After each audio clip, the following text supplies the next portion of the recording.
नमस्कार। आज हम एक ऐसी चीज पर बात करने वाले हैं जो सच कहूं तो कल तक सिर्फ साइंस फिक्शन फिल्मों में ही देखने को मिलती थी, लेकिन अब ये एक हकीकत बन चुकी है। हम बात कर रहे हैं दुनिया के पहले आर्टिफिशियल इंटेलिजेंस मिनिस्टर की। हाँ, बिल्कुल सही। एक एआई मंत्री, मतलब एक आर्टिफिशियल इंटेलिजेंस जो अब कैबिनेट का हिस्सा है। ये सुनने में थोड़ा अजीब जरूर लग सकता है, लेकिन ये 100% सच है। और ये कोई भविष्य की कहानी नहीं है, बल्कि एक ऐसा फैसला है जो अभी इसी वक्त लिया गया है। एक ऐसा कदम जो शायद राजनीति और सरकार चलाने के तौर तरीकों को हमेशा हमेशा के लिए बदल कर रख दे। तो चलिए जरा गहराई से समझते हैं कि आखिर ये साइंस फिक्शन जैसी लगने वाली हकीकत है क्या, और सबसे जरूरी बात, ये इतना मायने क्यों रखती है। तो हुआ ये है कि हाल ही में पॉलिटिक्स और टेक्नोलॉजी की दुनिया में एक बहुत बड़ी, मतलब एक ऐतिहासिक घोषणा हुई है। एक ऐसी घोषणा जिसने सबका ध्यान अपनी तरफ खींच लिया है। एक देश ने यह फैसला किया है कि वो अपनी सरकार में, अपनी कैबिनेट में एक एआई को शामिल करने जा रहा है। तो मिलिए डियाला से।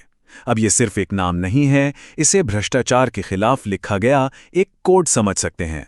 एक ऐसा सॉफ्टवेयर प्रोग्राम जिसे अब सरकार चलाने का हिस्सा बना दिया गया है। और पता है ये हिम्मत भरा कदम किस देश ने उठाया है? ये देश है अल्बानिया। जी हां, यूरोप के इस देश ने दुनिया का पहला एआई कैबिनेट मिनिस्टर अपॉइंट करके सच में एक नया इतिहास रच दिया है। तो इस एआई का नाम है डियाला, और ये नाम अब सिर्फ एक एआई का नहीं, बल्कि टेक्नोलॉजी और गवर्नेंस के आने वाले कल का, मतलब भविष्य का एक सिंबल बन गया है। अच्छा, एक बात साफ कर लेते हैं।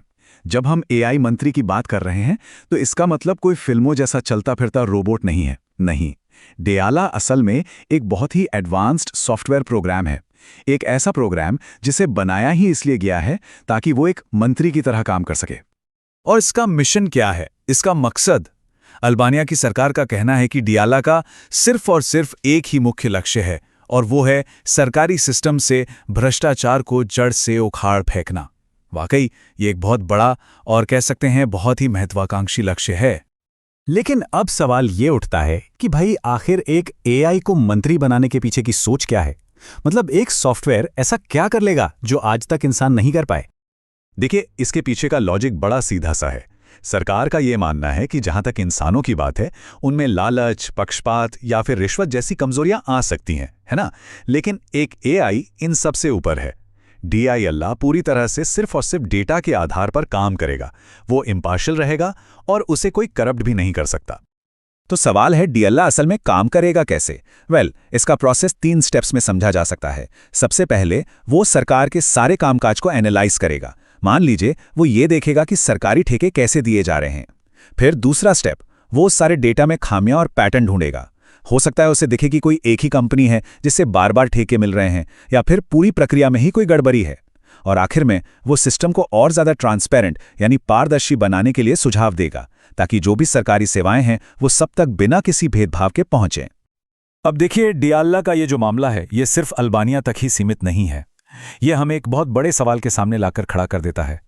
क्या गवर्नेंस का, यानी सरकार चलाने का, यही भविष्य है?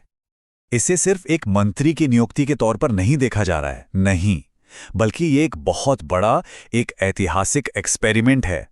ये इस बात का टेस्ट है कि टेक्नोलॉजी पॉलिटिक्स को किस हद तक कितना बदल सकती है। जो आज अल्बानिया में हो रहा है ना, हो सकता है कल वो दुनिया के बाकी देशों के लिए भी एक मॉडल बन जाए। तो आखिर में सवाल यही है, क्या ये एक बेहतर, ज्यादा पारदर्शी भविष्य की तरफ उठाया गया एक कदम है, या फिर टेक्नोलॉजी पर इतनी ज्यादा निर्भरता अपने साथ कुछ नए खतरे लेकर आएगी? सरकार चलाने की बागडोर एक एल्गोरिदम के हाथ में सौंपने के असली नतीजे क्या होंगे? इन सारे सवालों के जवाब तो खैर आने वाला वक्त ही देगा।